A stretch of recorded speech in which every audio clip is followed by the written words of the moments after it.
Recently share market के अंदर एक न्यूज़ बहुत चली थी पिछले हफ्ते कि इन्वेस्टर्स का 10,17,000 करोड़ रुपया डूबा, मार्केट धाराशायी और इतना बड़ा नुकसान हो गया। जी हाँ, 10,17,000 करोड़ रुपया इन्वेस्टर्स का डूब गया। मैं आपको बताऊंगा इस न्यूज़ की सच्चाई के बारे में और इस न्यूज़ का मतलब क्या है, और जब हम बोलते हैं कि पैसा डूब गया उसका मतलब क्या है, वो किस तरह से कैलकुलेशन होती है, वो सच में पैसा डूबता है कि नहीं। उससे पहले मैं बताऊंगा आपको अपने बारे में। दोस्तों, मेरा नाम है हितेश सिंधु। मैं एक फुल टाइम ट्रेडर और पार्ट टाइम डेटिंग और रिलेशनशिप कोच हूं। मुझे ट्रेडिंग करने का तकरीबन 15 साल का लंबा अनुभव है। मैंने काफ़ी अप्स एंड डाउन्स देखे हैं, काफ़ी ऐसे मार्केट क्रैश देखे हैं।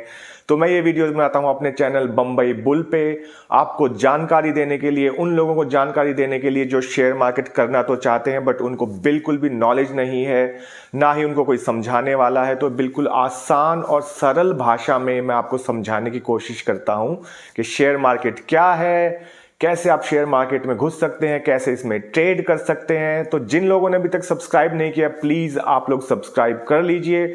आप लोग सब्सक्राइब करेंगे, लाइक करेंगे, कमेंट करेंगे तो मुझे काफ़ी मोटिवेशन मिलेगा इसका, और साथ ही साथ आपको भी कुछ ना कुछ जानकारी मिल जाएगी शेयर मार्केट। आपको सबसे पहले ये क्लियर कर दूं, जो ये नुकसान बताया जाता है कि 10,000 करोड़, 20,000 करोड़, 25,000 करोड़ का लॉस हो गया, ये एक्चुअल लॉस नहीं होता है। मतलब कि ये सच्चा लॉस नहीं होता है, सही लॉस नहीं होता है। ये होता है एक नोशनल वैल्यू डिक्रीज। ये मैं आपको एग्जांपल देके समझाऊंगा। ये एक काल्पनिक लॉस होता है।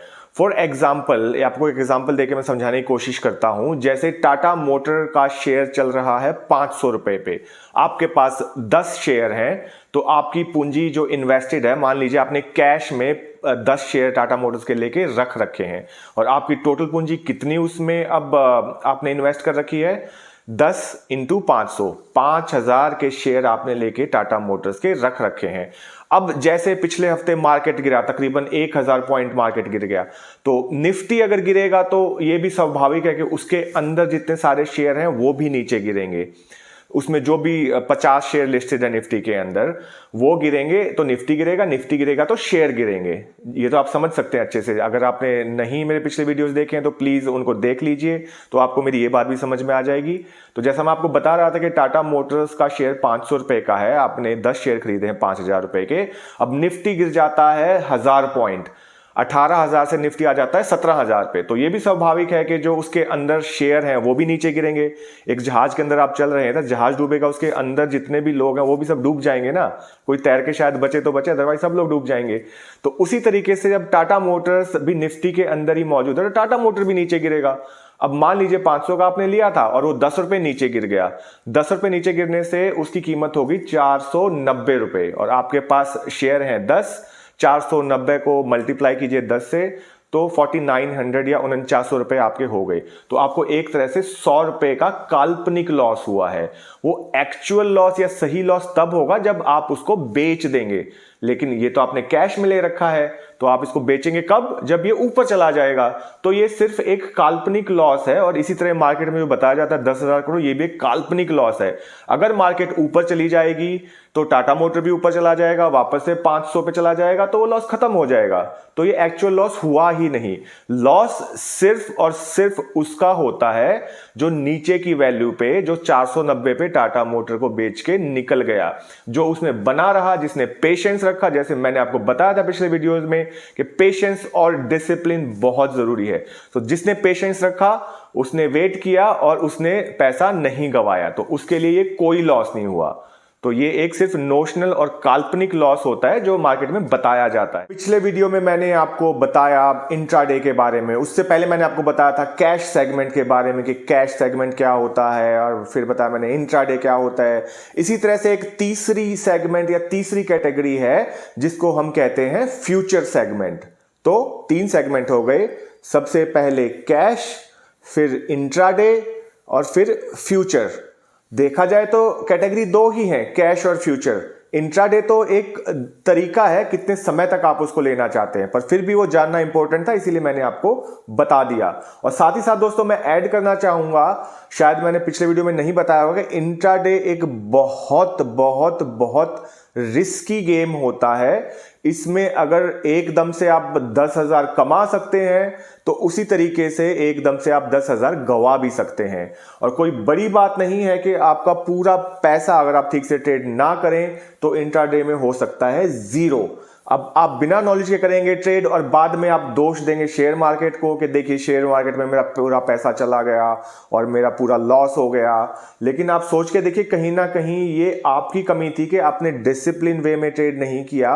इस सब के बारे में बाद में हम और बातें करेंगे और टेक्निक्स के बारे में जानने की कोशिश करेंगे कि इंट्राडे में क्या टेक्निक यूज करनी चाहिए और कैश में क्या टेक्निक यूज करनी चाहिए, फ्यूचर में क्या टेक्निक यूज करनी चाहिए।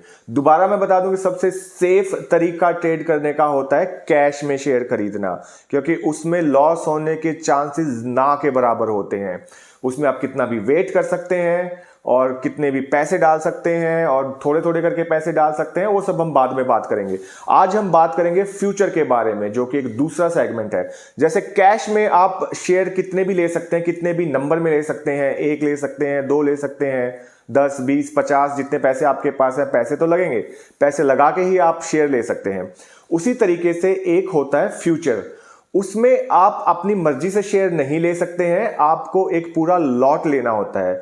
लॉट मतलब कि एक शेयर का बंधा हुआ गुच्छा होता है या बंधा हुआ दस्ता होता है। जैसे एक पेज का दस्ता होता है, उसमें 10,000 पेज होते हैं, 1,000 पेज होते हैं। उसी तरीके से फ्यूचर का भी एक लॉट साइज होता है। लॉट साइज मतलब कि जैसे टीसीएस का शेयर है तो टीसीएस का 150 का लॉट है, तो आप अगर वो लेंगे तो एक शेयर नहीं ले सकते फ्यूचर में, आपको पूरा लॉट लेना पड़ेगा 150 का। और जब आप बेचेंगे तो आपको बेचना भी वो पूरा लॉट ही पड़ेगा। ये नहीं कि आप 150 में से सिर्फ 10 शेयर बेच दें, ये सिर्फ आप कैश में कर सकते हैं। कैश में आप कितने भी शेयर खरीद सकते हैं और उन खरीदे हुए शेयर में से कितने भी शेयर बेच सकते हैं। लेकिन फ्यूचर में आपको पूरा लॉट ही लेना पड़ेगा और लॉट का साइज डिपेंड करता है शेयर के प्राइस के ऊपर। अब जैसे मारुति का शेयर है जो तकरीबन 8,000 का है, तो उसके लॉट में आते हैं 100 शेयर, यानी कि आप एक बार में फ्यूचर लेंगे तो आपको 100 शेयर का लॉट लेना पड़ेगा। लॉस और प्रॉफिट 100 शेयर के ऊपर ही होगा। इसी तरीके से टीसीएस के लॉट में आते हैं 150 शेयर, कोलगेट पामोलिव के लॉट में आते हैं 350 शेयर। तो मैंने बताया आपको, अगर प्राइस कम है तो लॉट साइज बड़ा होगा और प्राइस ज्यादा है तो लॉट साइज कम होगा। फॉर एग्जांपल अगर मैं बात करूं तो वोडाफोन में शायद 1 लाख के अराउंड शेयर होंगे अगर वोडाफोन के लॉट को आप देखेंगे तो, क्योंकि उसका प्राइस बहुत कम है। तो इसी तरीके से फ्यूचर का नंबर डिसाइड होता है, फ्यूचर का लॉट डिसाइड होता है उसके प्राइस के ऊपर। और आप एक बार में 1 लॉट, 2 लॉट, 3 लॉट उसके मल्टीपल में ले सकते हैं। जैसे आपने 3 लॉट टीसीएस के लिए तो टोटल आप 450 शेयर ले लेंगे। लॉट आप एक एक करके बेच सकते हैं, लेकिन शेयर एक अकेला नहीं बेच सकते। तो आप 150 के गुणांक में ही ले सकते हैं और 150 के गुणांक में ही शेयर को बेच सकते हैं। तो दोस्तों ये तो था फ्यूचर के फ्यूचर होता क्या है। अब मैं आपको बताऊंगा एक इंपॉर्टेंट बात कि फ्यूचर लेने या बेचने के फायदे और नुकसान क्या होते हैं। तो सबसे पहले मैं आपको बताता हूं कि फ्यूचर लेने का फायदा क्या होता है। फ्यूचर लेने का दोस्तों फायदा ये होता है, फॉर एग्जाम्पल जैसे एक स्टेट बैंक ऑफ इंडिया का फ्यूचर है। स्टेट बैंक ऑफ इंडिया के फ्यूचर के अंदर होते हैं 1500 शेयर। जी, इसके गट्ठे के अंदर होते हैं 1500 शेयर। तो आपको एक बार में 1500 शेयर का लॉट लेना पड़ेगा। मान लीजिए 520 रुपए का शेयर चल रहा है अभी एसबीआई का, और आप एक लॉट लेते हैं जिसके अंदर है 1500 एसबीआई के शेयर। तो आपको अगर कैश लेना है तो आपको खर्च करने पड़ेंगे तकरीबन 9 लाख रुपए। लेकिन अगर आप ये फ्यूचर लेते हैं 1500 रुपए का तो आपको खर्च करने पड़ेंगे सिर्फ 2.5 लाख रुपए। जी हां, आप 2.5 लाख रुपए में एसबीआई का फ्यूचर लॉट ले सकते हैं अभी करंट वैल्यू के हिसाब से। जबकि अगर आप कैश में 1500 शेयर लेने की कोशिश करेंगे तो आपको पूरा पैसा देना पड़ेगा। तो ये है नंबर 1 फायदा कि आपको फ्यूचर लेने के लिए सिर्फ 25% ही पैसा देना पड़ता है। दूसरी चीज जो मैं आपको बताना चाहूंगा कि इसमें फ्यूचर के अंदर आप इसको बेच भी सकते हैं। फॉर एग्जाम्पल मान लीजिए आपको लगता है कि एसबीआई शेयर अभी चल रहा है 520 रुपए का और कल मार्केट नीचे चली जाएगी और ये आ जाएगा 515 रुपए पे। तो कैश में आप बेच नहीं सकते हैं, लेकिन इसके अंदर आप इसको बेच सकते हैं। आप आज उसको बेच कर चले जाइए। कल आपको अगर लगता है कि एसबीआई नीचे जाएगा, आपने 520 रुपए पे आज एक लॉट 1500 शेयर का एक लॉट बेच दिया। कल मान लीजिए मार्केट खुलती है तो ये खुलता है 2 रुपए नीचे 518 रुपए पे, आप तो बेच के गए हैं, पहले आपने बेचा है तो आप इसको अगले दिन खरीद सकते हैं। तो मान लीजिए आपने 520 में बेचा था तो नीचे जाने से फायदा होगा और आप 518 पे इसको खरीद लेते हैं तो 2 रुपए का डिफरेंस रहा, यानी 2 रुपए पे बेचा और 2 रुपए के डिफरेंस पे आपने खरीदा तो आपको बच जाएगा सीधा सीधा 1500 गुना 2 3000 रुपया। लेकिन दोस्तों साथ ही साथ इसका नुकसान मैं आपको बता दूं, इसका नुकसान ये है कि ये आपकी पूरी पूंजी को जीरो कर सकता है। कैसे कर सकता है?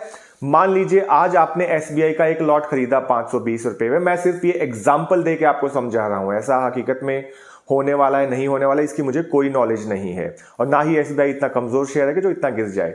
तो मैं आपको बता रहा था, मान लीजिए एसबीआई आपने लिया 520 रुपए का आज और आपके अकाउंट में सिर्फ 3 लाख रुपए। कल को अगर कुछ बहुत बड़ी गड़बड़ हो जाए, मान लीजिए कोई अटैक हो जाए या कोई वर्ल्ड वॉर छिड़ जाए, तो उस केस में अगर ये शेयर गिर जाता है 200 रुपए, 200 रुपए का मतलब है सीधा सीधा 3 लाख रुपए का लॉस। तो आपका अमाउंट हो जाएगा जीरो और आपको कुछ नहीं मिलेगा, ऑटोमेटिकली आपका सेल हो जाएगा और आपके पास बचेगा ठन ठन गोपाल। तो दोस्तों इसलिए बता रहा हूं ये रिस्की भी बहुत है, बहुत सोच समझ के फ्यूचर करना चाहिए आपको, क्योंकि इसमें नुकसान भी असीमित हो सकता है। अब इसमें से पैसा कैसे कटता है मैं आपको बताता हूं। मान लीजिए आपने आज एसबीआई लिया 520 पे और शाम को एसबीआई बंद हुआ 519 पे, तो 1500 रुपया आपके अकाउंट से कट जाएगा। ऐसे ही अगर आपने आज लिया 520 रुपए का एसबीआई, कल खुला 521 रुपए पे, तो कल के दिन अगर बंद होता है 521 रुपए पे तो 1500 रुपए आपके अकाउंट में आ जाएगा। ऐसे होती है फ्यूचर की कैलकुलेशन। और मैंने जैसा बताया आपको कि नुकसान ज्यादा है फायदा कम है, तो अगर बहुत ज्यादा आपको कॉन्फिडेंस हो तभी आप फ्यूचर में ट्रेडिंग कीजिए। एक और बात मैं आपको बताना चाहूंगा फ्यूचर के बारे में कि सब कंपनियों के या सब शेयर्स के फ्यूचर नहीं होते हैं। कैश सबका होता है, फ्यूचर कम शेयर्स के होते हैं।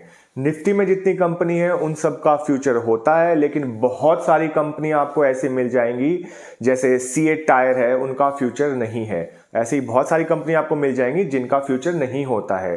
काफी सारी कंपनियों में सिर्फ कैश ही होता है। जो बड़ी कंपनियां होती हैं, जो बहुत ज्यादा ट्रेड होती हैं, उनका ही फ्यूचर होता है। और ऐसे भी हो सकता है आज किसी का फ्यूचर है, कल किसी का नहीं है, या कल किसी का नहीं था और आज है। तो ये आते जाते रहते हैं दोस्तों फ्यूचर के अंदर, अलग अलग सेगमेंट के अंदर शेयर। ये था फ्यूचर सेगमेंट के बारे में। अभी मैंने आपको तीनों सेगमेंट के बारे में बता दिया है, कैश के बारे में, इंट्राडे के बारे में, फ्यूचर के बारे में। एक और सेगमेंट है जिसको हम ऑप्शंस बोलते हैं। ये बहुत ही कॉम्प्लिकेटेड कैटेगरी है, मैं नहीं समझता अभी मैं आपको इसके बारे में बताऊं।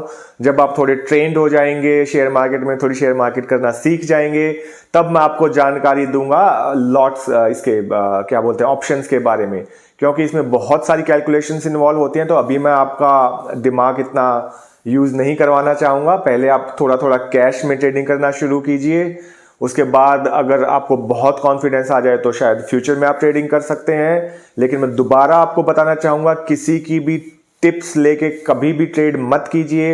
अपना दिमाग यूज कीजिए, अपनी कैलकुलेशन यूज कीजिए, अपनी रिसर्च यूज कीजिए और तभी ट्रेड कीजिए। सुनिए सबकी लेकिन करिए अपनी मन की। तो दोबारा मैं आपको बोलूंगा, जिसने अभी तक सब्सक्राइब नहीं किया प्लीज आप लोग सब्सक्राइब कर लीजिए। अगर आप सब्सक्राइब करेंगे तो आपको नोटिफिकेशंस मिलते रहेंगे मेरे आने वाले वीडियोस के, और आप अगर कमेंट कर देंगे तो मुझे काफी अच्छा लगेगा। So thanks for watching my videos, have a nice day.